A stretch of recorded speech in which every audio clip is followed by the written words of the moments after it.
Think we're going to start the game, Dan? Just about. And Quest Rogue for Hunter Ace, and not entirely surprised, Quest Rogue was the most popular deck that's been brought to the HCT this week. Actually, all rogues that have been brought to the HCT are Quest Rogues. Right. No miracle, no crazy stuff. On the other side, we have Token Druid, also seems to be pretty popular as well. Not quite as popular as the Jade Druid, that's just one extra deck, actually. At HCT? Yeah, at HCT, yeah. It's funny because at the start of this expansion, it looked like aggro druid was the big deck. It was the one it was the new pirate warrior, the one you'd hit the ladder with, get to legend as quickly as possible. But no, as time has gone on, people have decided. I know that Lorinda has been a huge advocate of Jade Druid for quite some time, but people have decided, hey, this deck is actually just better. Though Lala Song gonna go with the aggro druid and gonna be rewarded in this matchup. This is one of the specific matchups where the Jade Druid can struggle a little bit because the rogue gets to its win condition first. But aggro Druid tends to be pretty good here. I mean, this is the matchup that you would want. When you are queuing against a Quest Rogue, you really want to have aggro Druid. And as soon as that becomes apparent to Norway and Hunter Race, they are going to be slightly, well, let's say upset. Because as we mentioned, they need a 3-0 result to be able to move forward to the next phase. So how are Norway going to achieve that? Well, Backstab's going to help them get the Enchanted Raven off the board to start with, but they need to pick up Glacial Shard, they need to pick up Shadow Step, they need to get that quest complete as soon as possible. They've got Swashbuckler, which will bring forward patches, which will be a great little anti-aggro tool near the start of the game. As I say, Backstab's going to be very helpful. Igneous Elemental could get them to their quest completion fast. Preparation going to allow them to complete that quest a little bit faster, but they need just a few more little bits to get there. Now, if you are new to the global games and you notice that Hunter Ace having a little chat with himself, he's actually chatting to all of his teammates because all 4 players can discuss however they want via whatever means they like, any program, any tool. And we've also seen a lot of teams gather in the same room, as you can see Malaysia doing so. And when I was speaking to Zorkthar recently, he was saying that all the talk doesn't put them off their game. Actually, they get very emotional, very passionate, and it really helps them focus on the game ahead. Very passionate Greece, another team that like really feel the passion in their communications. Other teams, they say to each other, you know, if you've got nothing worthwhile to say, then don't say anything. So communication definitely affects different teams in different ways. One of the big advantages that you can get in the Hearthstone Global Games is making good use of that communication. Growing and learning together how to communicate with each other. Now, Malaysia, they're just having to decide how all in they want to go here. They can just play the Firefly and the Flame Elemental, or they could innovate out Vicious Fledgling and play the Firefly. Yeah.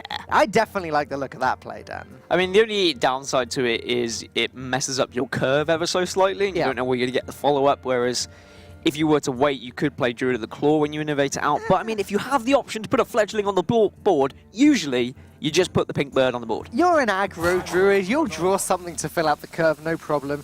The other thing is that you've just seen Hunter Ace has already used a backstab. Yeah, exactly. So that Fledgling is safer than it would be if you hadn't already seen a backstab. But Malaysia gonna have to make their decision right now. Innovate comes down, Fledgling and Firefly jump onto the board.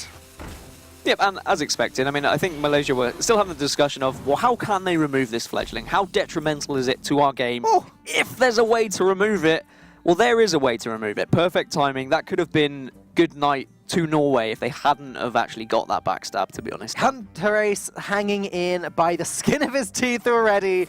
Backstab off the top. Oh, look at the reaction from Malaysia. Just the frustration there. I'm sure that the word top deck was used somewhere in that conversation. Look at that. I love that he's cuddling his Hearthstone pillow as well. It's cute. You got one? No, I don't. I do. I cuddle it sometimes. If I had one, I'd have it right here, Dan. You would? Yeah. Okay, I'll remember that next time. Cuddling it while casting. I mean, as a big World of Warcraft player, I always carry my Hearthstone around just in case I need to travel quickly. Ah. Fatal flaw in my strategy there. Yeah, Malaysia picking up the Mark of your Siraj there to fill out the curve. Managed to push some damage in, but they're not able to draw anything. And now, if they pick up one of their other 5 drops next turn, they're just not going to be able to do anything, which could be a bit of a problem. They do not want to be slowing down here. Yeah, that's exactly what Hunter Ace will want, to be able to just get as much time to try and complete this quest. It does mean that the backstab is usually used, or can sometimes be used, to kill off your own Igneous Elemental, but thankfully, there is a big juicy 3/4 Firefly already on the board that they can contest with and be able to get some elementals into their hand to try and complete the quest. But there's no bounce back effects yet, Dan. Now that's a little bit frustrating. Patches shooting out the cannon there means that Hunter Ace can get rid of the 1/2 Flame Elemental if he wants to. I imagine that's where he's going to go here. But something like a Living Mana would just shut Hunter Ace down now. He doesn't have a Vanish to actually answer it. If he did draw Vanish, then he could have essentially prepped out the Vanish and just removed all of Lala Song's mana. But now he's used the preparation as well. So if there is a Living Mana, there's no way back from that.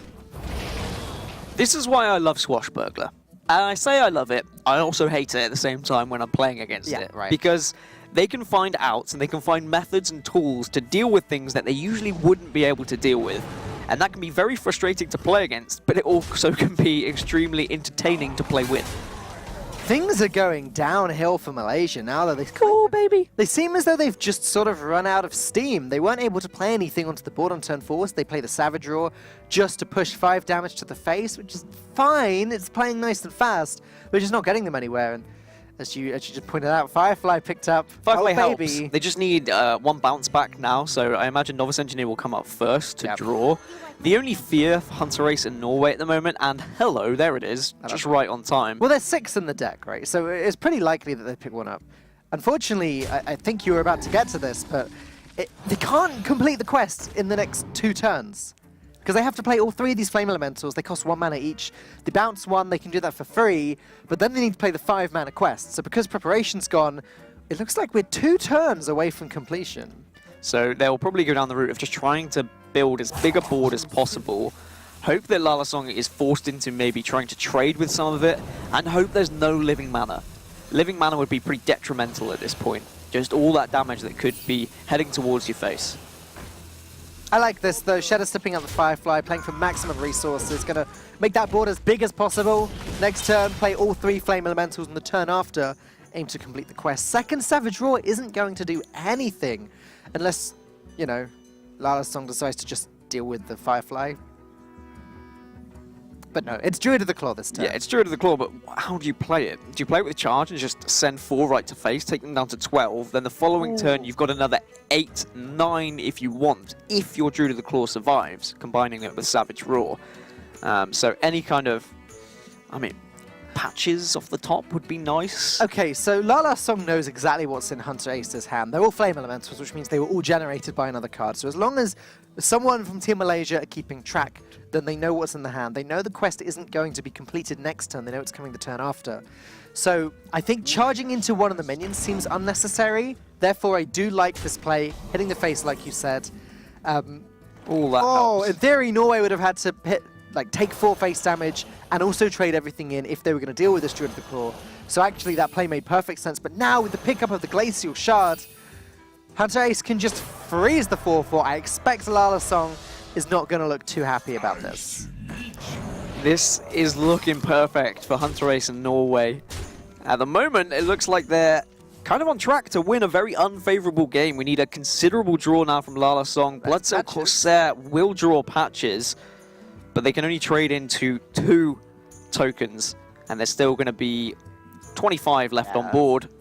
It's more than enough. This game is over. Hunter Ace, after that, what looked like a horrible matchup, going to take it away. Now, don't forget, this follows last week when Hunter Ace won a matchup against Pirate Warrior with this deck, which looked unwinnable. He got the perfect bounces with the Glacial Shard then. This guy knows how to play Quest Rogue against aggro decks. I mean, that Glacial Shard off the top was absolutely massive. And it was Glacial, and you could see that he was having a little grin, and you saw how detrimental that was to Lala Song as well. He was saying any other card, and we maybe had a chance. It's funny because it was Glacial Shard that won him the game against the Pirate Warrior last week too. So he's just very good at drawing that card when he needs to draw it. Yeah, very good. And speaking to Zorkthar, he was saying that Hunter Ace, actually, his favorite class is Priest. Huh? So if you can be good at Priest and Rogue, then you're in a pretty good situation. Game number 2 is going to be Diggen versus Gilgamesh, and it's going to be Shaman versus Warrior. I'll give you another fun fact, Dan, about Norway. Oh no. Did you know they once knighted a penguin? The Norwegians. What did the penguin do? Well, it's a penguin that was from a Scottish zoo. And the Norwegian Kingsguard, they went to this zoo, and they were very taken aback by this penguin. So they decided to keep promoting it through the ranks, and eventually they knighted it because they were so happy with it. It didn't do anything in particular. They're just happy with it, just nice pets. It's pretty famous. There was like 100 or so people at the zoo to applaud this penguin when it got knighted. They like the way he waddled along. Exactly. I'd be pretty happy about it. Yeah. It would be unfair if I didn't give a Malaysian fact now as well, I think. Did you know? The king of fruits. It's going to be a long day. The king of fruits grows in Malaysia. And you might be saying, oh, Dad, what's the king of fruits? I think it's called the durian. But, and it's a big but, it's actually banned in a lot of Malaysian hotels because of the smell. Yeah, apparently it smells like pig poo mixed with sweaty socks. So I don't really want to try the king of fruits, if I'm honest. As we now move into game 2, Gilgamesh versus Diggin. And Diggin is apparently the more calm and collected member of the team. Everyone else, a bit emotive, a bit passionate, gets down and dirty to the business, but Diggin's there to just chill out. Yeah, again, let's remember what I said last week about Diggin. All he does is play Hearthstone. Apparently he doesn't sleep either. Wow. But he just plays Hearthstone. He lives and breathes it, like I'm sure a lot of us do. Gilgamesh now taking over from La Song. Going to be playing the, looks like a token shaman. Flame Tongue Totem is the only real card that's signaling that to me, though. Yeah, most likely Evolve Shaman, certainly through the HCT decks. I think we've had 7 Evolve Shaman submitted and just 1 Jade Shaman. The interesting factor with Evolve Shaman is people are still tweaking with it. Of course, the Sea Giant was the first inclusion instead of 1 Devolve. Now we're seeing 2 Sea Giants instead of both Devolves in some decks. There is 1 Devolve there, so that's not going to be the case for Gilgamesh. We're also starting to see Barnes now being included in Evolve Shaman, which does make sense. I can understand why. Barnes is such a strong combo with Evolve. It makes you wonder why it wasn't used before. You can just Barnes out a thing from below and then Evolve, and suddenly you've got, for 5 mana, a 7-drop and a 5-drop. Norway, with patches in hand. It's got to be mentioned every time this happens. It is a big deal. When you draw patches, you lose the ability to play 2 minions on turn 1. You lose the ability to play Nuzzo's First Mate and patches. You also lose a card draw, essentially, because you would have drawn the patches for free. So whatever is the next card on your deck, you draw 1 turn later, etc. So can't really be understated. You also lose your mind. You also lose your mind. You do. I've gone by that point. If patches is drawn, that's me out. You've just conceded already? Well, yeah. There is going to be patches for Gilgamesh, however. And yeah, see, this is always the awkward situation when you could play Bloodsail Corsair. Yes, okay, you can get rid of 1 of the weapon charges. But do you save it for when you can actually physically destroy a weapon? Because you know of all the potential buffs that can come out from Pirate Warrior? Or is this just a position where you cannot wait? It's tricky. I think it very much depends on the situation, like later on. If you can, if it's like turn 4 and you've still got 1, then you wait for an Arcanite Reaper to come down and hopefully destroy that later. Right now, you're destroying a rusty hook. But the tempo swing of getting patches out is pretty huge. And also, what else are you doing this turn? So I can see the logic to doing it.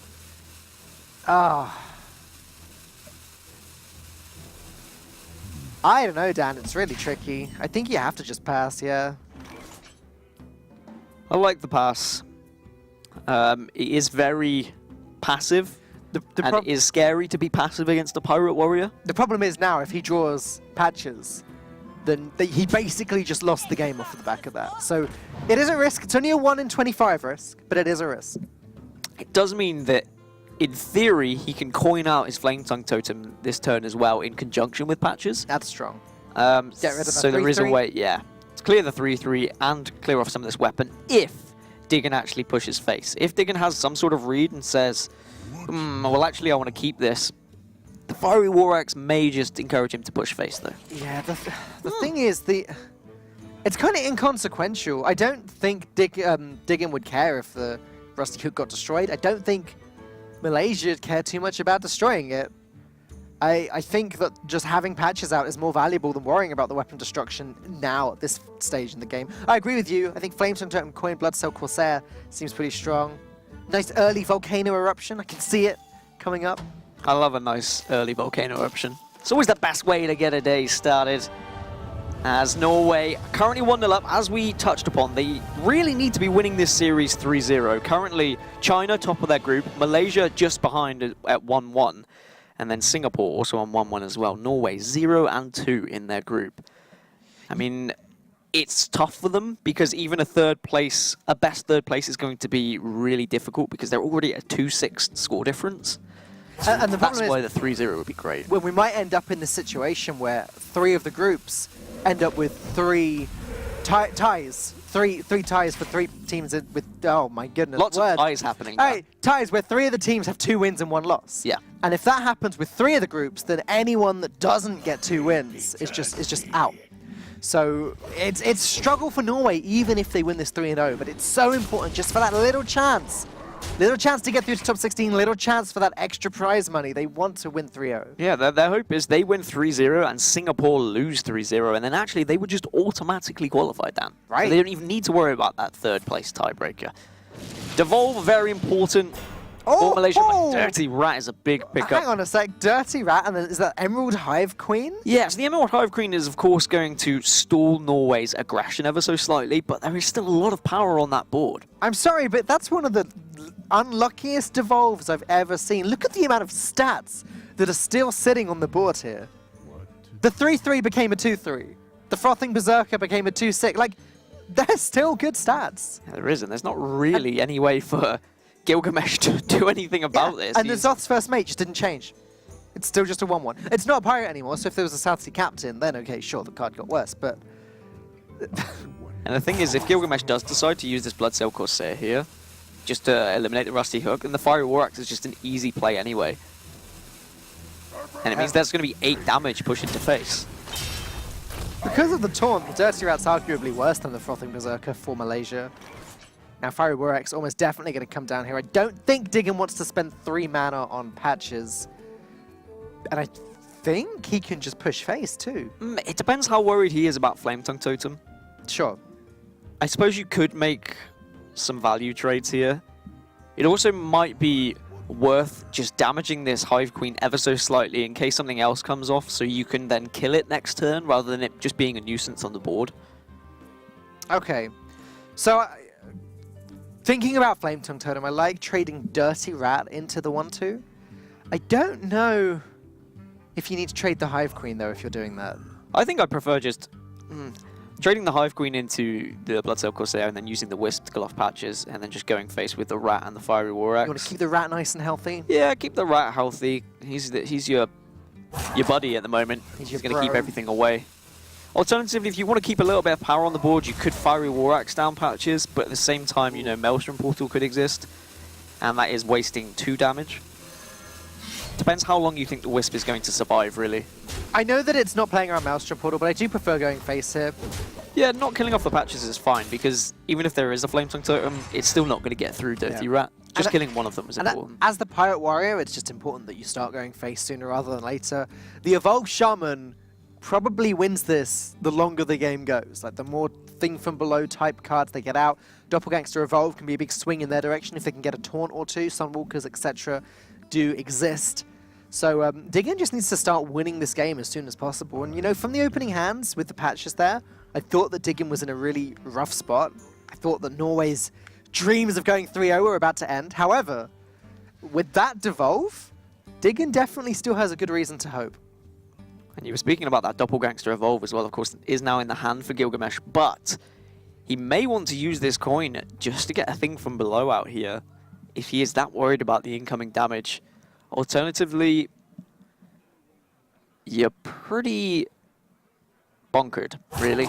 You've got Flame Tongue Totem, which can run into...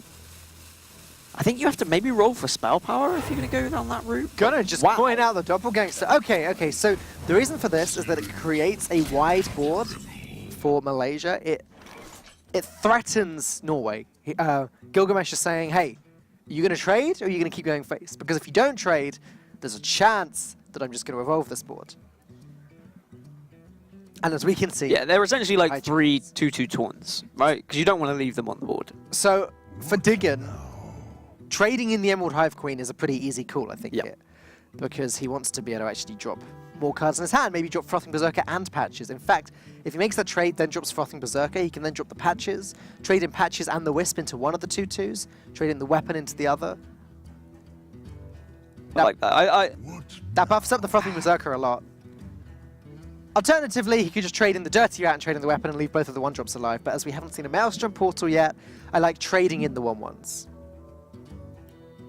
I mean, there is some question to actually just going face here, but I don't like it. Oh, look at that. Digger not even going to trade in the Emerald Hive Queen. In fact, going to just get that buff on the Frothing Berserker instead. I thought he'd prefer to develop as well. I was wrong. He's actually going to trade in everything here. Except the... Well, he's seen one devolve. So he's saying, all right, well, how do you deal with this Frothing Berserker? So it's just Jade Lightning, right? But I don't think there are any other cards that deal with it immediately. And as we can see, there is no Jade Lightning present. Yeah, now the thing from below is going to have to come down from Gilgamesh just to try and stim a little bit of this damage. And then Corcoran plus Patches can come down and just deal with the thing from below while buffing the Frothing Berserker even more. I don't know how Norway are doing it, but this is one heck of a start. Yeah, so they'll be able to push like, what, 14 damage to face if they do that. And then they have a Mortal Strike to follow up as well, so Norway in a pretty good spot here. For Malaysia, I think their only hope was really Norway going face there and then getting the Evolve off, getting some taunts, getting something significant. But now, there is no hope, really. Nothing that they can draw, even if they were to draw taunt into taunt. Because they can only play Thing from Below now. Even if they were to go Doppelgangster Evolve next turn, then they just lose because of Mortal Strike. Oh boy. Alright, so how are we working out these trades? Patches and the Wisp definitely trade in because they actually deal more damage by Just have buffing the Frothing. Is this just lethal now? Yeah, It you is use just both lethal, isn't 1/1s and then you get to 11 and then you use Corcoran Elite as well. Yeah. And that's 17. And Norway are going to be taking a nice, juicy 2-0 lead. They need a 3-0 if they want to be able to definitely qualify from this group. And they also need a result to go their way in the later game with China and Singapore. But judging off the fact that this is the Norwegian side that lost last week to Singapore, well, let's say an interesting string of events. A lot of strange decks from the Singapore side that would have been very frustrating to play against. It looks like they're back on their A game. Can't argue with that, Dan. We're 2-0 so far for Norway. Your favourite team, your team to win the whole tournament, and it'd be quite an impressive comeback for them and for you if they do end up winning this 3-0 and get through to the next stage. Next up is going to be Revenge on the Paladin versus Zorgthar on the Shaman. Norway hoping that they can do a better job with the Evolved Shaman than Malaysia did. Yeah, Zorgthar actually says that Shaman is his favourite class as well, so maybe we're going to be expecting some...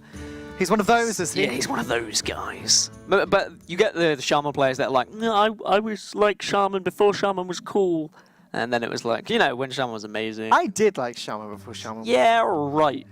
Everyone says that. Zorgthar. Do you know what? All of Team Norway, just the look of concentration they've had so far. Maybe not so much Hunter Ace. He's a little bit younger. He was a little bit more energetic. But Zorgthar and Diggen, just pure concentration there. Revenge CCS also looking ready to go. It's fact time. Oh, no. Yes, Norway is known as the land of the midnight sun. Do you know why? Why? Because I think the sun just stays up pretty much the whole time in Norway throughout summer. How many of these things have...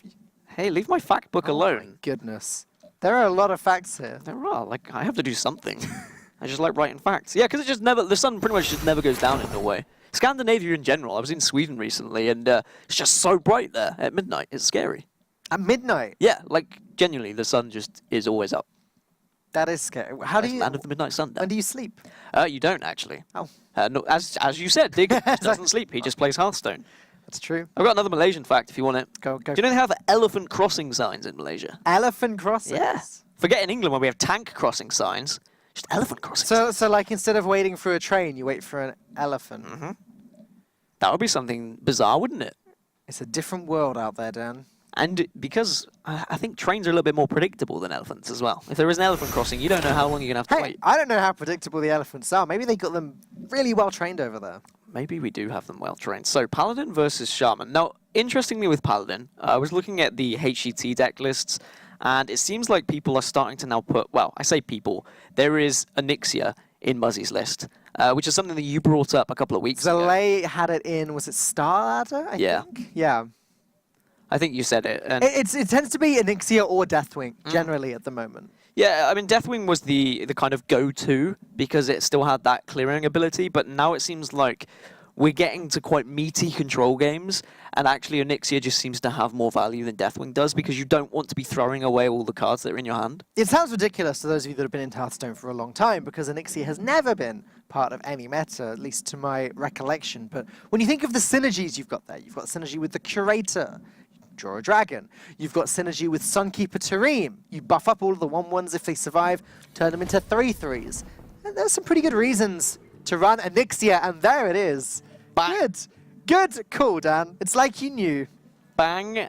But hang on a sec, let's look at Zorkthar's hand for just a moment. Fire Elemental. Jade Spirit. With patches. What is this deck? So this is like a Jade Elemental patches. It's Shaman. a Jade Elemental aggro evolve. No, so there was one Jade Shaman that was actually brought to HCT. And net decking is a very popular thing that happens. You say, okay, they're bringing this deck, let's try it on ladder. Is it successful? If it is, then it happens. But it seems to be a token-based deck, but it also runs a little bit of the Jade package. And to be fair, the elemental battle cry of 3 damage can be really influential at times. I mean, when you look at this hand, this is just an evolve shaman, right? This is just, you got Firefly, Bloodlust. Yeah, these are all evolve or token shaman style cards. Is it possible that this deck's just not running Doppelgangster? Very possible. We have seen it happen in prior tournaments where I've been waiting for the Doppelgangster to just arrive, but it doesn't. And then you've drawn all your cards and it just hasn't arrived? It's just not there. And you're like, oh, okay, so it's not Evolve Shaman. It is just Token Shaman with a little bit of Jade in it as well. On the Paladin side, probably this is just mid-range Shaman. HET, I think the majority of Paladin decks were kind of classed as mid-range. I think there was a couple of N'Zoths. There was one Control Paladin, one Murlocked in as well. It's so funny how that's changed over time, how when the expansion first came out, there were no Paladins, and then lots of fast Paladins, and then lots of slow Paladins, and have we now settled in the middle? Maybe. It seems to be going back and forth, doesn't it? Of people, I think it's down to preference. Because like what you N'Zoth like. is the far end of the Control Paladin spectrum, but that mid-range seems to work absolutely fine. Again, the Curator, a card with a lot of synergies, grabbing Gentle Megasaurs, grabbing Murlocs, and grabbing Onyxias and Primordial Drakes, and Deathwings. So it depends what kind of mid-range Paladin this is for Malaysia as well. We have seen, I mean, call me crazy, Dan, but we've actually You're crazy, seen... Dan. Okay, great, thanks. I'm glad you abided by my rules. We have seen some aggressive builds even run equalities in them as well. Yeah. Which is just weird, but it does happen. Back in the old days, the aggressive Paladin decks, not pure aggro decks, but the mid-range Paladin decks, they did run equality. You make us sound so old. Back in my day, My day. before all these fangled expansions came out.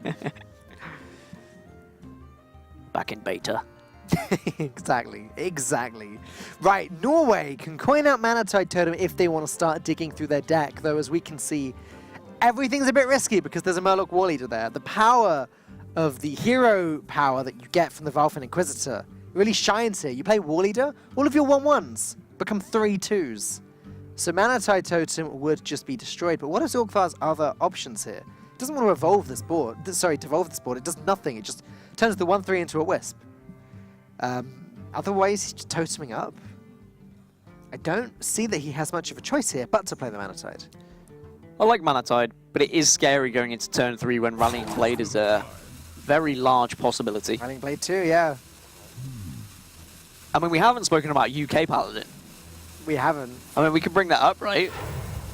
I don't think this is a UK Paladin. But no, it's not. But Maybe we should save it. Okay, we'll save it. All right. Yeah. Watch this space. UK Paladin coming at you, 2017. And if you don't know what UK Paladin is, Ooh. consider yourself teased. You're in for a treat. Well, speaking of treats, Revenge, I imagine not going to take too long to drop the Murloc War Leader.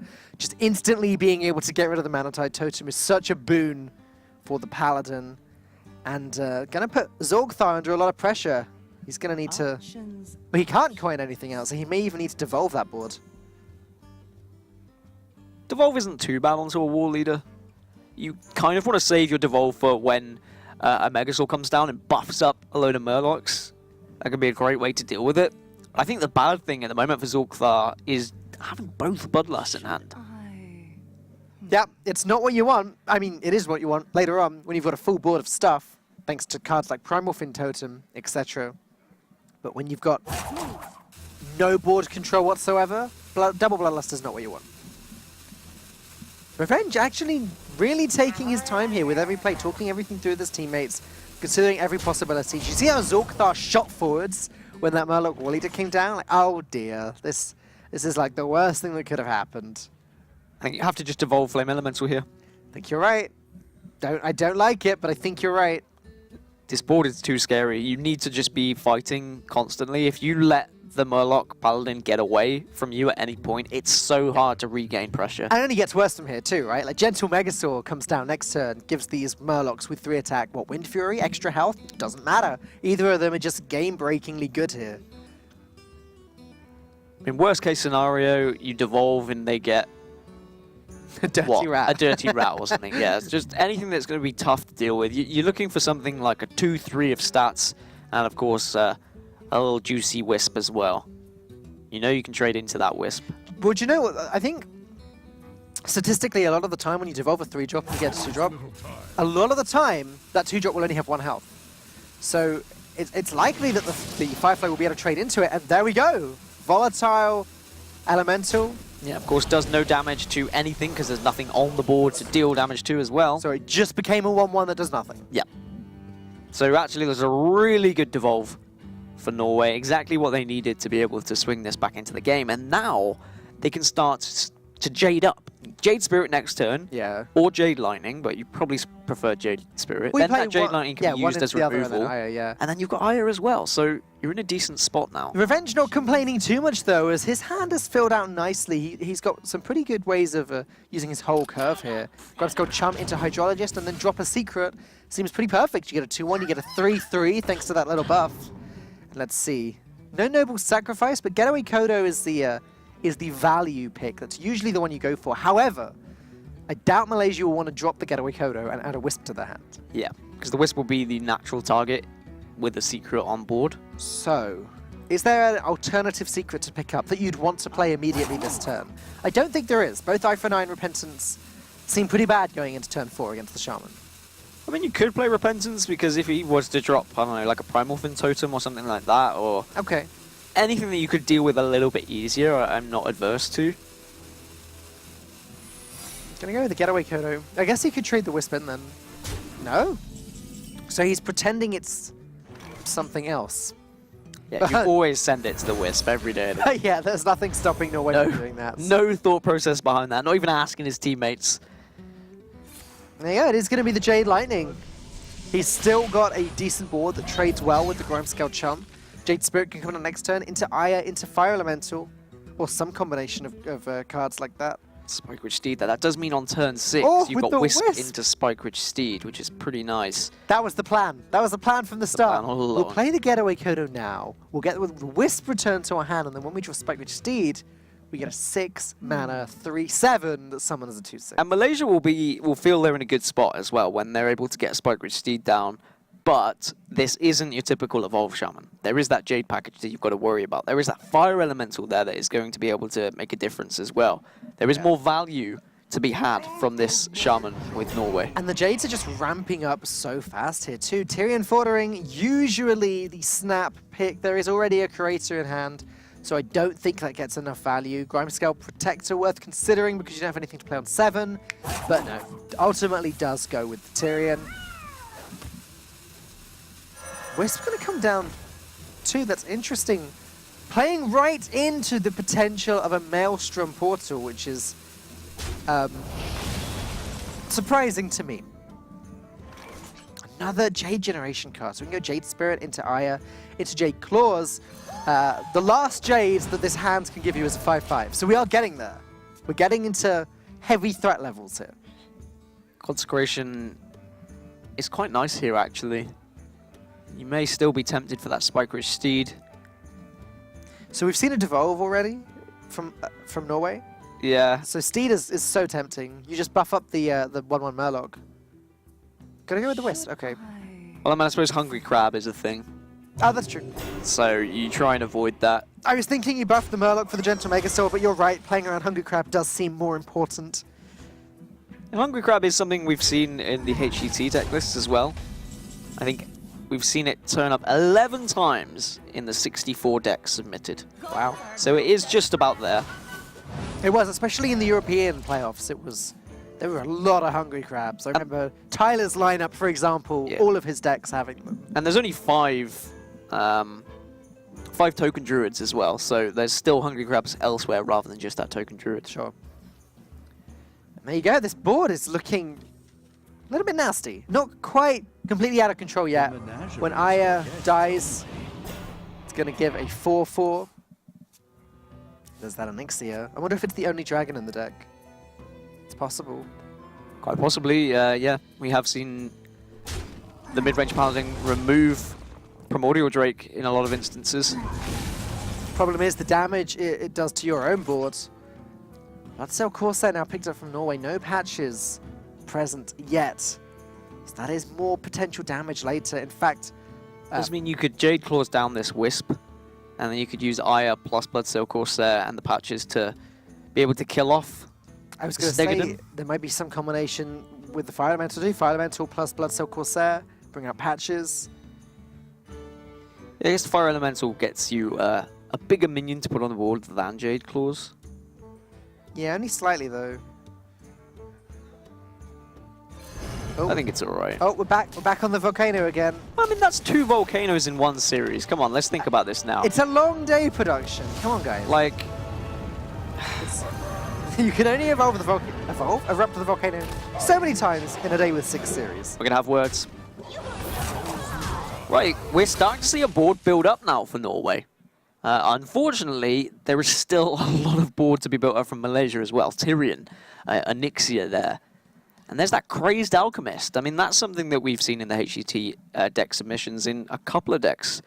Mainly just to contest early Doomsayers, to be honest. Crazed Alchemist can do all sorts. There was a Trolden clip last week where Firebat used Crazed Alchemist on Ysera. Just to deal 12 damage immediately, punch his opponent in the face, and then use the second Crazed Alchemist to switch it back. I think this is exactly Muzzy's list. Yeah. Because Muzzy does run 1 Crazed Alchemist and 1 Onyxia. Okay. And I saw that a lot of people were actually taking his lineup through open cups through this week. I mean, why not back Muzzy? I mean, the guy's on form at the moment. Yeah, I'll take your word for it. I'll take Muzzy's word for it. But I say this every week, but the thing that the Paladin is able to do so well, even against these slightly more controlly decks, it just keep coming out with more and more stuff. Keep drawing more that they can smack the face with, more big guys that really put the onus on your opponent to deal with. Wrath of Air would be nice. That's still pretty good though. Fire Elemental. Maelstrom Portal was a big pickup anyway, just being able to deal with the Divine Shield of Tyrion. Fire Elemental will go straight into Tyrion. The 4/4 will go into the Staggadon. I imagine Jade Claws will come down, and possibly the Firefly too, if Norway want to try and set up this Bloodlust for next turn. Or the first Bloodlust for next turn. Okay, sure. Trade that way. Yeah, this plays better into Consecration, of course. Yeah.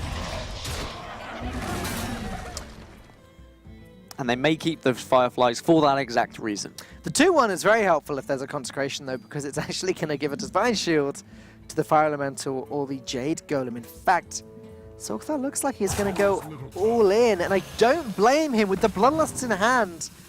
I don't know that you can afford not to. Okay, almost all in. Mostly in. So Consecration's a given this turn, I think. You would have thought so. And then the Ashbringer gets rid of whichever minion does not get the Divine Shield. And then we've got Stonehill Defender and Hydrologist. Like, there's so much Revenge can do.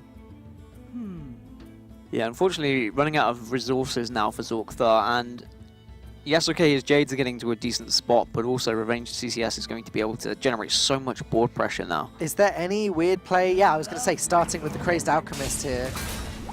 Not actually going to use up the Consecration. That's really interesting. but may as well make use of Crazed Alchemist while you've got the chance to get rid of a taunt. Redemption would be great if there was still a Tyrion on the board. They might go for a Noble Sacrifice just to try and absorb a little bit of damage. I If think they are that's going down the route of not consecrating, which they still might, Oh. then they are potentially going to be taking quite a bit of damage here if there is a Bloodlust in hand. It's definitely... Alright, Death Rattle.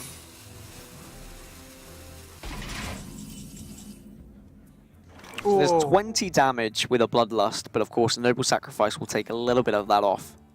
Probably just 2, so that means there's 18 damage, and then you've got Jade Lightning and another Bloodlust. and another Blood... Well, so you could...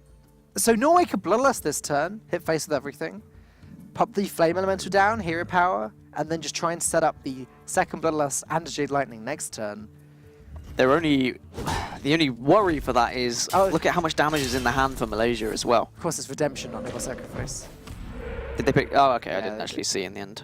But if they do just go face here, Revenge CCS just has lethal, right? It's now just another 18 damage. You'd use Blessing of Kings plus Consecration to win the game now. Yep, that's exactly lethal, right? There we go, nice and juicy, and Malaysia going to be coming back into this series. Norway not going to be able to win 3-0. Malaysia putting their foot down. Norway, you're not getting the sweep, and you're not going to be progressing through to stage 2 of the Hearthstone Global. This is Stage 3, providing sorry. that Malaysia actually see lethal. Should I? I mean, you 14. should. You probably should, yeah. Let's just double check. 10, 14, 18, 20. Yeah, Yeah, that yes. is lethal. Yeah.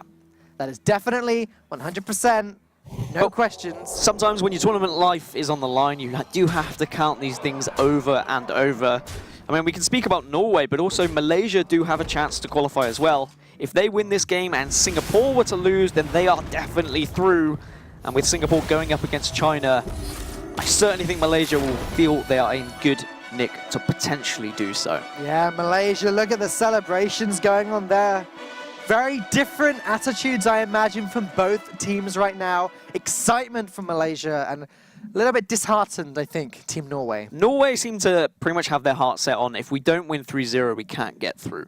I've been trying to go through the third place playoffs and matchups. It's very difficult with the amount of groups that could Yeah, it really finish is. at 2-0s or 2-1s. There may still be a chance for them. Yeah. But really, all they're going to want to do is go out with a bang. They want to make sure they win this series. Yeah, the more into today we get, especially before tomorrow, we'll have a much better idea of what the groups are looking like and who can and who definitely cannot qualify. But at the moment, it's a little bit of a mystery, though things look very, very bad for Norway. As we head in to game number 4, it's going to be Chonga on the Mage versus Xerez on the Priest. So, what can you tell me about Priest in HCT, Dan? Only one priest was actually brought in HTT. One. It was X-Hopes, and it's a Lyra combo priest. Ah, So it has the light, well, one light oh, ward in Light it. Warden, okay.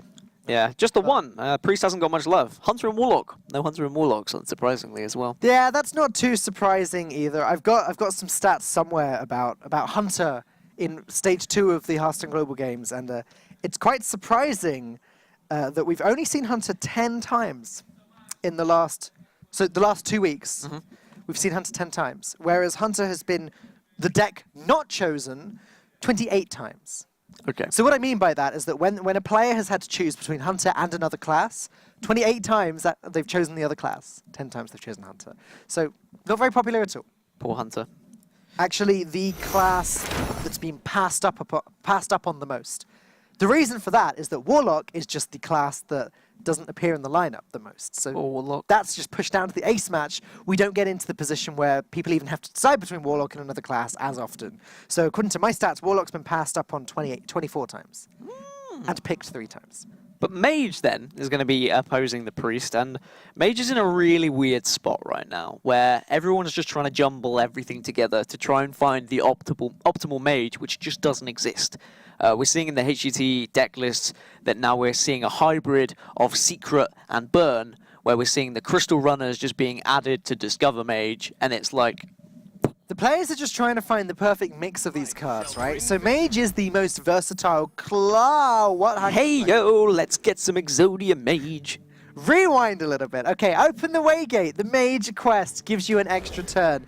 With the deck that Chonga's going to be using here has the combination with Antonidas, where you can manipulate the extra turn and a bunch of Sorcerer's Apprentices with Molten Reflections to get infinite fireballs from the Archmage Antonidas. I mean, you're going to laugh. I played a lot of Quest Mage over the past week. I don't know why.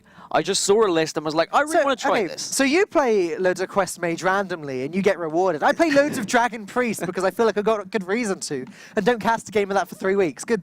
That's great, Dad. So That's the great. struggle that you seem to have with Quest Mage is against any sort of aggressive lineup. Any aggressive decks just seem to burst through you before you can even get the combo off. Yes, okay, you have the tools to freeze, you've got your ice blocks, you've got your ice barriers as well, but if one of your Molten Reflections is stuck at the bottom of your deck, if one of your Sorcerer's Apprentices is your last card, you can really struggle. And at some point you either have to decide, am I just going to start pushing whatever damage I can to face, or do I have to hold this game out? I have won games where I have held out until the exact last card, and it can work against control matchups like this. Yeah, it's funny because with this deck, I think one of the main reasons that you lose is against a Dirty Rat in a control matchup, and most priests are not running Dirty Rat at the moment. So Chonga is probably just going to be able to bide his time. He just needs to make sure he doesn't lose to some crazy tempo play. So of course, Babbling Book will naturally be your turn 1 play. You're not going to be playing the quest on turn 1 here because you don't need to, but of course you don't want to be playing into the Northshire Cleric, so it makes it a little bit more awkward. So maybe actually in this instance you would go for the quest just because you don't want to get any value, you don't want to give away any value from Norway's Cleric. Yeah, I think it's probably a situation where you do just drop open the Waygate here. You can play Doomsayer on turn 2, and then if there's no Shadowwood Pain, then okay, sure, the Cleric trades in, heals up your Doomsayer, draws a card, but then that's it, Cleric's dealt with, and you've bought yourself an extra turn. And ultimately, all this deck needs to do is buy turns. I think Chonga's picked up a very nice matchup here. So the combo you're looking for, if you haven't seen this deck before, I mean, you may have seen it, it's a very popular deck nowadays, is double Sorcerer's Apprentice into double Molten Reflection, and have Antonidas in hand as well.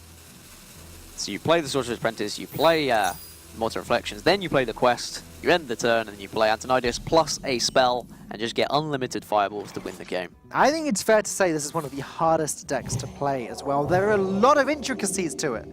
There are a lot of things that can go wrong as well. It's quite easy to accidentally mill the quest rewards, because the way you complete the quest a lot of the time is through cards like Kabbalist Tome, etc. And if you end up drawing 3 cards from that, and then that happens to be the card that completes the quest, oops, you milled it. You also need to work out exactly how you're going to sequence your card draws. When you get near to the end of the game, and you don't have many cards left, at some point, often you have to just say, okay, if my next draw is not Antonidas, I lose. And you just have to go for it. You complete the quest, because you then get an extra draw anyway, and then it's like, right, do or die. Yeah, a lot of risks that have to be taken. There was, and I apologize because I have forgotten the name of the player who did manage to get this deck to Legend. I saw someone who got it quite high up in Legend, top 10 Legend, I believe, and was running double Kabbalist Tome.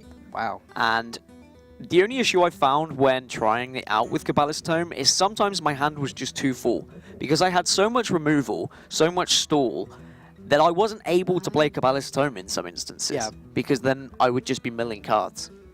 It's a very difficult balance, though, isn't it? Because you have to make sure you've got enough spells, or enough cards that generate spells, so that you consistently draw 6 of them by around the mid-game, I guess. And of course it always helps having the coin in hand as well, something really important that can trigger one of the spells for the quest. Malaysia, pretty instant pick there, getting the Arcane Intellect from the Glyph. The dream is that you get Primordial Glyph from Primordial Glyph and just keep going. But Arcane Intellect allows them to dig through that, dig deeper into the deck, get to their win condition faster. Open the Waygates. That would have been interesting. It's interesting to me that Chonga is not running Flamestrike. Yeah, I mean, the deck list I've seen don't. Okay. It's just the stall and the blizzards rather than the flame strikes. It's definitely a big thing to tell Xeris here, though. That's one of the advantages of playing Curious Glimmerroot. Presuming that you get it right, you also get told what cards aren't in the deck, and that can be valuable information. So Doomsday here just to try and stop this little bit of tempo that Norway have actually gained. Question I'm asking is, does Xerez have to actually try and get rid of the Doomsday and keep the tempo going? I think the answer is yes. But in that case, you could just Shadow Visions and look for And that's Shadow the of way Pain, you do it. right? Yeah, exactly. To do. He's already hovering over it as well. Come on, end your turn. End your turn, Chongo. Let me do this.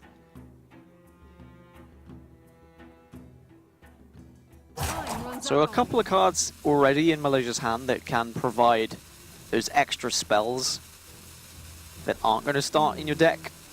And judging by the 2-drop as well, I don't think there is going to be a Kabbalist Tome, or if there is, it's probably only going to be one. Yeah, you're right. The 2-drop, the Shimmering... Is it Shimmering Elemental? I think. Yeah. The Shimmering Elemental is not a card that's included in all of these lists, but it does, as you say, it does indicate there's no Kabbalist Tome. They're going the minion-heavy routes. The somewhat more consistent route, what some people would argue. Yeah. And now, Chonga, I don't think he's going to have much of a choice but to drop this Babbling Book. He needs to use it at some point. Frost Nova feels wasteful. I guess he could just Ice Barrier and just bide his time. You could argue there's no reason to need to generate an extra spell here. He's got Ice Barrier he can play. He's got Ice Block he can play next turn. The only awkward thing is he does have both of those Ice Blocks in hand already, and they're going to sit in his hand, and they're going to be a little bit clunky. Especially if you do have a Kabbalist Tome. Right. That's what happens. You get all these secrets that just sit in your hand, and you get this removal that you can't use. Yeah.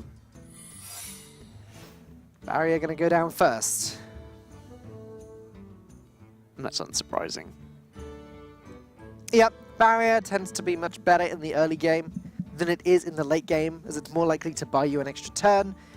If you play it when your opponent's got more than 8 damage on the board already, then it doesn't do anything, unlike Ice Block, which guarantees you an extra turn. Now, there is no quest mage that has been brought to the HGT, to the Spring Championships. That's not too surprising. Yeah, I mean, it's because it doesn't seem to be a refined deck yet. No. People are trying, and people can take it to Legend, they've got it to Legend, but there's nothing that feels consistent enough Ooh. to be able to comfortably bring it to a tournament. If you want consistency, though, let's have a look at Xerez's Babbling Book, grabbing Frostbolt, arguably the best mage spell there is, just across the board. And the thing about Quest Mage is that a lot of people, when they first saw Open the Waygate, they thought the card was just insane. They thought it was going to be so strong that it broke the game. And okay, so as you say, the deck isn't quite as consistent yet. A lot of people loved trying the deck when the expansion first came out, me included. Crafted the deck fully in gold, like, yeah, this is going to be top tier meta deck. Kind of got punished there a little bit. But definitely going to have potential as time goes on. Don't forget, these cards are going to be around for 2 years.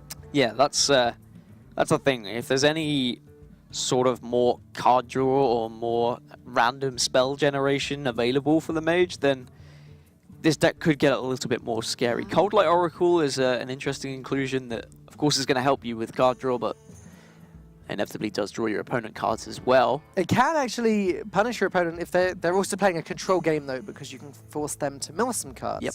So while the card isn't as strong in the aggro matchups, it can do some work, though against Priest. Priest, a class that is typically quite good at maintaining a hand size of 5 or 6. Cold Light Oracle not going to be too strong. Runs out on me. And there isn't much in Priest that you are scared about being milled away. Maybe Lyra could be pretty detrimental if you're running Silence Priest and Inner Fire maybe, but because of Shadow Visions, you can pick up some of these spells anyway before they're even milled. Circle of Healing there. So maybe there is a Light Warden in this deck. It wouldn't surprise me too much. This deck has become pretty popular recently. As you mentioned, there's one in HCT. The other thing is that Pyromancer with Circle of Healing and Northshire Cleric is a lot of card draw potential. Is it possible that Xerez is just going to go for it here? I think so. I'm worried that he's going to mill... Okay, wait. Yeah, Babbling Book's already attacked. Okay, cool. You don't need to Power Word Shield first though, surely. Well, it depends how much card draw you want, right? Yeah. So if you Power Word Shield, then you get to draw 5 cards off the circle.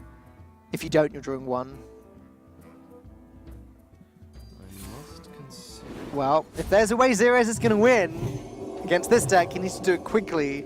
I think this is what he's acknowledging here by drawing 4 cards right now. Draw some answers. Or not answers, but draw some tempo, draw some threats. Dragonlord Operative is a good way to go here. Our first real indicator that this is a Dragon Priest, right? I mean, I think this is just somewhat of a hybrid of everything at this point. Priests are in that kind of similar spot as well as mage, in that people are trying to piece together what's the optimal way to go about the class. And that really does speak to the strength of Primordial Drake and Dragonlord Operative, actually. Double Cold Light Oracle. Are we going to punish Xerez for all this card draw? Yeah, you could mill a lot of cards here, and it looks like that is going to be the line of play for him. Once Soul Priest goes. Going to mill 2 more cards if Chonga decides to play the second Cold Light Oracle, and then mill another card when Xerez goes for his regular draw. Doesn't look like we're going to go for it that far, though. Shadow of Death doesn't really matter. Nah, it's That's a decent loss for Norway. And now Norway just, all they do is they build up a board and they hope they can push a lot of damage to face. Alexstrasza. Mukla, Tyrant of the Veil, is the card that's drawn to my eye. So Chonga is running one of these lists. He's going to use the bananas to make sure he gets through that quest nice and quickly. Now, Chonga going to have another chance to get Xerez milled. Alexstrasza in the deck as well for this quest mage. Okay. It's just So an it's- alternate win condition. It's right? Yeah, it's giving it that other option. Against this control priest deck, having more win conditions is only a good thing. Yeah, and it's actually really good against aggro as well. As I said, Defensively. the deck list that I've been playing doesn't run the likes of Alexstrasza, and you can really struggle against aggro if you just run out of stall and haven't drawn your combo yet. So Alexstrasza is another way of either A, having another win condition, or just defensively being able to heal yourself back up. But now for Chonga, he can, if he wants, to start milling a couple more cards. Does need to play something himself first, though. Yeah, the question is it worth it? It doesn't look like that we're going to be fatiguing this priest anytime soon. No, so probably Blizzard seems like the... no, okay. And we are going to mill. Okay, sure. As long as he's not milling himself, that's something that Chonga needs to make sure of. Getting rid of the Priest of the Feast doesn't matter too much while there's one on the board, although it does mean there's no way of healing for Norway later on. Well, there is, but he loses his main way of healing later on. Circle of Healing is fine to go as well. That's the thing, is like you said though, most of the Priest cards, it just doesn't matter if he mills them. He got both of his Dragonlord Operatives, he's got another Spy Historian, that's going to be great. If he mills Lyra, yeah, that would be a shame. But he's got so much value in his hand, it just doesn't matter too much. I think you use your operatives here to look for potentially some fireballs or just some damage, really. So one of the best cards you can pick up from an operative against mage is the Ice Block. Of course. Because you can then... The infinite damage combo wasn't necessarily going to kill you. However, both Ice Blocks started in Malaysia's hand, or have been for quite some time. Yep. So Dragonlord Operative is not going to be able to pick up Ice Block. The only card that Norway could use to pick up that is Curious Glimmerroot. One of those was already used to grab Babbling Book. Now Frostbolt is still there in Xerez's hand. When you're in this funny position as the priest, where you've got a handful of cards, you can forget about the card that you got from Babbling Book, like that Frostbolt, because you just don't expect it to be in your hand as the priest. It's possible to just forget it's there. However, Xerez did just hover over it. I think he considered using it to get rid of the Cold Light Oracle. And Xerez can just set up to try and pop this block next turn as well. Yeah, time's running out for Malaysia. Malaysia unable to play the Sorcerer's Apprentice because he doesn't want to waste any pieces of the combo. Mukla unplayable this turn too. I think he just has to Blizzard. You could Blizzard and Primordial Glyph. So he's got one Apprentice, he's got both Molten Cores, still needs one more Apprentice and one Antonidas as well. 12 cards left. He's just going to be searching for more. There's the second Sorcerer's Apprentice, so now you just stall until you get Antonidas. Chunga's done a pretty good job with his card draw here. He got one card draw from Primordial Glyph, he got one card draw from the Shimmering Tempest, sorry. Not Shimmering Elemental, it's my bad. It is an elemental though, isn't it? I understand where you came It is an Elemental. Yeah. I'll call it Tempest Elemental next. I mean, there was a reason why I called it a 2-drop. Yeah. Very clever. There he is. Casting tips and tricks from Dan Gaskin. More card draw, but Shimmering Tempest. The 2-drop going to be picked up. So, Xerez is, because of the huge card draw turn earlier, he's really been struggling now to manage his resources. He could play the Glimmer Root here, but he'll probably mill a card. Unless he played the Glimmer Root and purposely picks the card that he knows is not in the deck. That may actually be the play here. I don't think he's too worried about milling. He's got the tools to win this game. He's got the damage. It's just a matter of hoping there's no more stall for Malaysia. If he took that route, he could decide once he sees the card, right? He could see what the card is. Do I want that, or do I rather have the next card on the top of my deck? Gonna play it safe and not do any milling anyway. Still no Antonidas. 9 cards left. There is the Alex Straza there. You may need to Arcane Intellect. You need stall, really. You do have 1 more block, so you're at least going to get 2 more draws in theory if you go down that route of what you said earlier, where you complete the quest. See, you hope. It's also time, yeah, that Chonga needs to start considering if he could win the game soon, because he's got both Sorcerer's Apprentice in hand. He could play double Sorcerer's Apprentice, Molten Reflection, Arcane Intellect for free, and then just see where he ends up. Yep. If he gets this Arcane Intellect too, I think next turn that's going to be worth considering. Next turn, you just decide I'm going to win the game this turn. Goes for Frost Nova instead. Oh, he could play Mukla and Frost Nova here, I guess. I mean, he does need to actually complete his quest, though, as well. That's the important factor, and I think that's why Mukla, to grab a banana here. Nice ordering there, too. Yep. Means that he's not going to be milling Antonidas or something important. Next turn, he may go for the win. Double Sorcerer's Apprentice, Molten Reflection, Arcane Intellect for free. Oh, maybe I don't think you need to, not yet. Maybe I think you only do it when you run out of stall. When you are going to die next turn. Yeah. You only win it when your back's against the wall. Oh, Antonidas from Norway.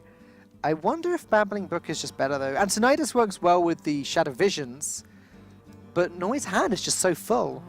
He doesn't want more card generation. Already 1 Shadow of Death has been destroyed, but there's the second that he can use just to try and get rid of some of this damage. So that's not really going to be his concern at the moment. Again, just to point out, it doesn't matter how much health Xerez has. It doesn't matter. There's Antonidas. Okay, now you pull the trigger. Yeah, he's going complete for the quest. It's possible that he...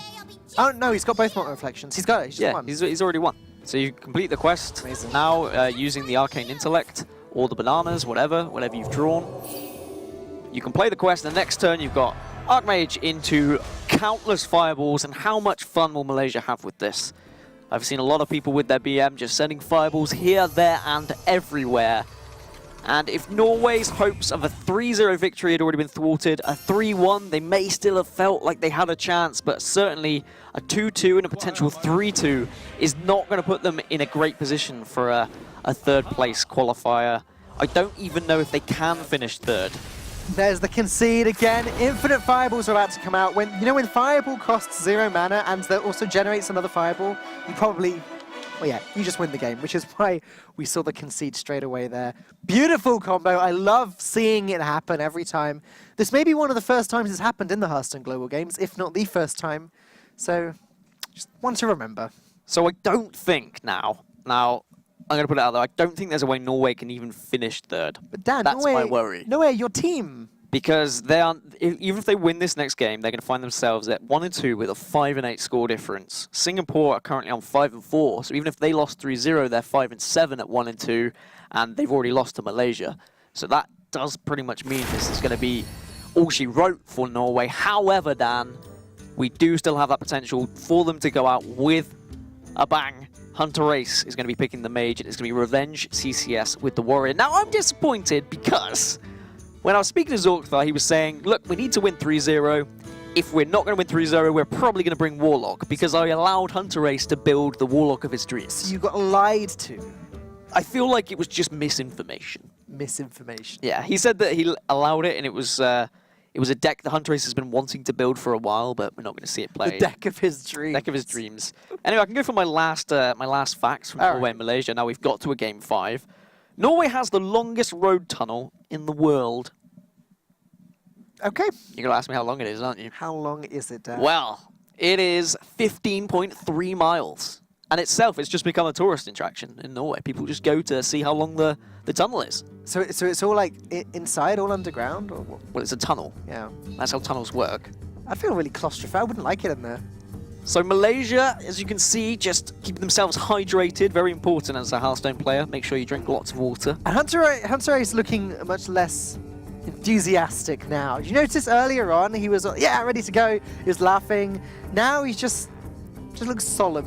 Yeah, well, like I said, Verge, though, properly fist pumping I think and laughing. that's it. Them out. Last Malaysian fact, then. On average, Malaysians have the most Facebook friends in the world. An average of 223 per person. It's not as many as I was expecting. Well, on average, that's pretty good. That's a survey from 2010, so it may have changed since then, but I think that's pretty good. 7 years ago? Yeah. I didn't even know Facebook existed 7 2010 was 7 years ago. Wow. When did that happen? That seems very out of date to me. Yeah, I know. But Well, it's going to be a fast last game. We got the Pirate Warrior versus the Freeze Mage, it looks like. yeah, Freeze Mage or a type of Freeze Mage. Certainly we saw George C. recently, the UK player hit Legend yesterday with a Freezy Mage. And I say Freezy because it did still have Medivh in it. Oh. It was a little bit of a hybrid between Burn and Freeze. As we've touched on a few times already, like, it just is in a weird spot. What is with the celebrations from Malaysia then? Did you see the... They're out of control right now. They look very, very, very happy about something. Now, you said that Hunter Ace is going to want to go down with a bang. I think there's more than that. I think, essentially, Malaysia have just knocked Norway out of this tournament. Hunter Ace is going to want to take Malaysia down with him. Yeah, I mean, if they're able to beat Malaysia, then Malaysia would fall to 1 and 2, and their only hope would be that Singapore would lose to China quite significantly. And then they'd be hoping for a third-place playoff if Singapore were able to win. However, if Malaysia do win this game, they're in a really good spot. Because, yes, they're at 2-1, and yes, there is a chance that Singapore could actually pip them on tiebreaker, but they'd be at 2-1 as a third place. And are we going to see that many 2-1s in third places? That remains to be seen, but you're certainly in a good spot. It's possible. Looking at how the rest of the groups line up, there are a lot of situations where it's still possible that happens. So we'll have to wait and see there. The Doomsayer coming down here from Hunter Ace. It's going to clear the board. This is exactly what a Freeze Mage needs to do to get started. He's got Ice Barrier to fall back onto. That's 8 extra health when played this early. Tempo Eater of Secrets on turn 4 doesn't look too horrible. Wow, it is pretty horrible. But in this matchup, I think he just goes for it. If Hunter Ace can pick up Alexstrasza, then he has a very solid chance at winning this. Captain Greenskin in the hand there. Last week, when I saw Pirate Warrior and I saw Captain Greenskin and Spellbreaker in a deck, I was thinking, hey, this is a little bit different, but it has just become the norm. That is the go-to deck now. This is Pirate Warrior. It seems to have found its optimal place in the meta. Well, you know, people realized that Noga Corsair was good. Let's take that card and increase his mana cost by 1, but also give a weapon extra durability. Sure, seems good to me. Problem is for Malaysia, they don't have a Fiery War Axe or Arcanite Reaper present in hand. If they had a War Axe, this would be a really strong start, but with neither of those weapons present, it's not looking quite as strong. So Norway have all the tools to deal with this game. The Ice Barrier, Frost Nova, they've got the Glyph to look for more. Eater of Secrets can somewhat contest the board as well. It's just how long can they stall until they're able to find a win condition? Yeah, Revenge has some great plays available to him right now. Going to go with the Frothing Berserker. I was looking at South Sea Captain, Coin, South Sea Deckhand, but next turn, Revenge could play South Sea Captain, Coin, and play both South Sea Deckhands. 6 charging damage going face. Revenge is going to be able to sink in a lot of damage very, very soon. Will he be able to sink in enough? That is the question. Norway are going to do whatever they can to make sure that they cannot. You should fireball this? I think he has to. I guess he could play Primordial Glyph and see what he gets. While it's only dealing 2 damage, it's not the biggest threat, but no. Going to play the Fireball. And now, as I said a moment ago, I think this play is somewhat obvious. Captain, both deck hands. 6 damage goes face, weapon, that's 7. Pretty much deals with the ice barrier. And creates a board that's hard to deal with. I think another thing we take into account as well is, I mean, if I've calculated right, Norway are just out at this point. They can't get through. And yes, Hunter Race could have brought something that was a little bit, let's say, memey. They could have brought a warlock. However, this is a chance to be playing on the big stage, to show what you've got. Show the sponsors what you've got. I know he already is on a team already. But the fact that you can show the world what you're capable of. Yeah. You can play a decent game and gain respect. I like that. I've got a lot of respect for that man. Here we go. Whether or not, yeah, he is going to use the coin as well. He's making the play that I described there. Oh, or is he? Testing for the secret first. Yep, all right, let's go. Let's do it. Sinking in all of the damage. Hunter Ace just looks confused now. Look at that. He's actually going to have to work really hard to deal with this threat. He needs to pick up a Frostbolt or some way of getting rid of that 3/3 ice block. Is going to help him out later on. But I live first, you look for an answer, and then you've got the Frost Nova as a backup if needs be. Cone Cone of Cold isn't. Wait, what do you prefer? Do you prefer more stall in freezing, or do you prefer an ice barrier which is guaranteed 8 health? Well, Cone of Cold is strictly better here, right? Because you play it and you prevent 9 damage. I think Cone of Cold is better because you could potentially use it in conjunction with the Doomsayer, either the Frost Nova or the Cone of Cold at some point. You may not get the chance to because you might not draw that Doomsayer. I'm just looking at, like, if you take Cone of Cold and use that this turn, you stop 9 damage. If you pick Ice Barrier and play that this turn, you stop 8 damage. That's just the straight difference if you pick and play straight away. Is Mirror Entity ever worth considering? I don't think so. Just no. Definitely not. Just no. But it's, well, I mean, there's always the split decision of do, no. Should we? No. And you have to have that one player that just goes, no. So Norway does take the Ice Barrier, but doesn't play it this turn. So not necessarily strictly worse, because the assumption I was making was that it's played straight away. Acolyte. Instead, just getting the Acolyte Pain, they want more draw. Hunter Race just wants to get through his deck. They need more draw badly. Captain Greenskin as a 6/5, that card's even nastier, but it is only buffing a 1/3 weapon. So again, it didn't hit an Arcanite Reaper. That upgrade looks like it's going to be pretty useless too. Norway really needs to pick up a Blizzard. Or a way, most importantly, a way of getting rid of that Captain. Oh, that's good. Because he can just ping the Acolyte and play Frost Nova this turn, and play Ice Barrier too. Yeah, you look for more and freeze this board. There is damage that can come out of the hand though, which is a little bit scary. You're still in an alright spot here for Hunter Race. And it is interesting that we've seen Pirate Warrior being brought. It's through HGT, I think it's actually even 5 and 5, Taunt and Pirate Warrior. So it seems like there is no clear favourite. Yeah. At the start of the meta, after Ungoro, we were all about the Pirates. Oh, it's been flipping back and forth. And then we were all to the Taunts, and then Pirates came back into it. Ultimately, just 2 very strong decks. And 2 very particular decks for what you're trying to do, right? One's control and one's aggro, and they're 2 of the best variants that are around of the 2. Hunter Race still taking his time here. Ice Barrier Frost Nova was the play that I liked before. I guess he was considering Ice Block and maybe using the Frost Novas later. But no, this just makes too much sense. Oh, Beta-Tide Hydra.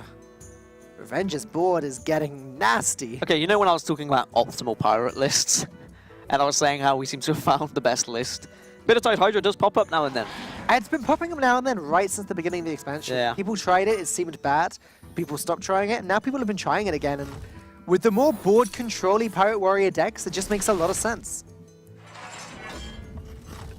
Ice Barrier could be really important in the grand scheme of things. So, all right, There it is. There's very much about all this stall for a Hunter Race, but how does he win the game?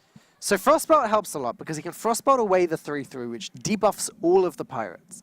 He can then trade the Acolyte. He can ping the Acolyte and trade the Acolyte into one of them, which draws him more cards. He needs Blizzard, basically. He needs cards that actually don't just freeze the board, but clear it too. If he runs a Flame Strike, that would be the dream. I think what he really could have done with is a Doomsayer. Yeah. Frost Nova into Doomsayer is certainly a way to get back into this game. He's already had to use one of the Doomsayers early on, but he hasn't found the Doomsayer. Unfortunately, as we can see, Frost Nova into Doomsayer wouldn't actually be good enough because Leroy would come down with the weapon. Actually clear it up. Let's see what he gets here. A second Arcane Intellect. That's not what he wants. He cannot afford to be wasting his mana at the moment. I think Frost Nova definitely comes down this turn, but then he loses the potential for Frost Nova Doomsayer. And that's what he's been trying to cling on for quite a while. And then do you think he does Frostbolt the 3/3 or not? Yeah. Yeah, you use the mana while you can now. Unfortunately, though, there's no way that he can intellect into a Blizzard next turn. He just doesn't have the mana to do that. He needs Blizzard to be the next draw, or Flame Strike. Flame Strike would be okay too. It's really hard for Norway here. A blade be thirsty. And on the other side for Malaysia, it's just a case of, well, push damage until he runs out of store. Yeah, that's not... More card draw isn't great for Hunter Race, really. Does he still have one more Frost Nova? No, I think he's used to both. Ah, And he's typical. used to Code of too. There's the Doomsayer, yeah. So, okay, silver lining is that he can develop the Ice Block. Maybe draw an Alexstrasza, though the Ice Block gets pops, doesn't it? Yeah, it does. Well, you play the Ice Block and probably play the Doomsayer in conjunction to try and use it as an absorption of 7 damage. Yep. If he does that and then draws the Alexstrasza, then he might be in an okay position. However, the Doomsayer can absorb the damage, but there is still going to be enough on the board for Revenge CCS if he combines it with Leroy to actually just pop the block as well. Looks like... Or is he? No, actually, he's one off, I believe. No, okay, no, he won't, because the Frothing Berserker will get buffed up when you run into the Doomsayer. So look at Malaysia. It's nice to see some enthusiasm. Malaysia's hands are aloft. Job done. Oh, hands have gone back down again. We don't win just yet. What looked like it was going to be a sweep for Norway actually ends up being a reverse sweep for Malaysia by the looks of things. A reverse sweep. Not what Norway wanted. It was looking so promising as well when they were 2-0 up. Not what my co-caster Dan Gaskin wanted either. I just wanted a good game of Hearthstone, Dan, and I feel like we have had a good game of Hearthstone. Yeah, but now we can laugh at you because your team's out. We've had ifs, we've had buts, we've had everything. We've had ups, we've had downs. We've had frowns, we've had smiles. Smiles from me, frowns from you. I've smiled a couple of times, like when Norway were 2-0 up. Once, you know, yeah. Well, there's the Leroy. Yeah, you just pop this block this turn, as well as clearing off the Doomsayer. And then there is no second ice block in hand for Norway. And even if they were to draw Blizzard, it's not going to help them because of the weapon as well. It's like you were asking me earlier, how did Norway win this? And at that time, it did seem like Norway had a good chance to win it still. But that Doomsayer coming one turn too late has just been a bit of a problem for Hunter Race, let's put it that way. And now he needs nothing short of a miracle. A 9-mana yogg-saron. Fire Blast isn't going to help. You can Archaeologist into your ice block just to survive for another turn. But then again, it's how do we win?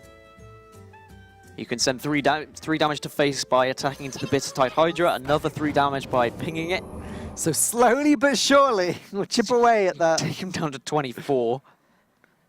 Oh yeah, you just draw cards. Just draw cards. Maybe there is something in your deck that you can... He would have needed, like, what, Frostbolt plus a Frost Nova to even have any chance. Frost Nova, Frostbolt, Ice Block. Yeah, both ice barriers are gone too, right? So that Archaeologist in Hunter Ace's hand isn't going to do anything. He may have been able to outmaneuver the aggro druid with his quest rogue earlier, but not able to outmaneuver this pirate warrior, which has just had an onslaught of threats. A board that's gotten bigger and bigger and bigger over time. Yeah, and I think Malaysia know by this point, and this is potentially Malaysia going through as well. We've got to remember that, of course, there is still China and Singapore to come. If China win that game, Malaysia are definitely through. If Singapore win the game 3-2, I think Malaysia still are through as well. We'll have a look at the standings after the end of this game to clarify. And if not, then it's still very, very likely they get through as third place, Yeah. because it's unlikely that more than 3 teams will have a third place tie on 2 wins. Primordial Glyph. Is there a card that this can grab that does something? Ice Block, I guess, would be the answer there. There's Flame Strike that would have been great turns ago. You just take Arcane Intellects and keep drawing, right? That's what you do when you're in this position where you're like guaranteed the loss. You just keep drawing. Maybe, just maybe, you dig something up. What to do? What to do? Yep, Hunter Ace is, of course, just looking for any outs, discussing with the team. Is there any way we can possibly stay in this game? You are Arcane Intellect and look for something. There's that Blizzard you've been waiting for, but unfortunately you're still dead to the weapon. As I said, Blizzard and Frostbolt would have been enough. Even Ice Pirate is not going to save you at this point. Norway clinging on to every last second. Meanwhile, Malaysia are just celebrating the honourable ping to the face. And look at the dances and the celebration from Malaysia. They know they are pretty much on their way to the next round. And a celebration for a friend as well, it would seem there. And now, well, Malaysia, an absolute fantastic performance. Unfortunately for Norway, the land of the midnight sun. I have my sunglasses on.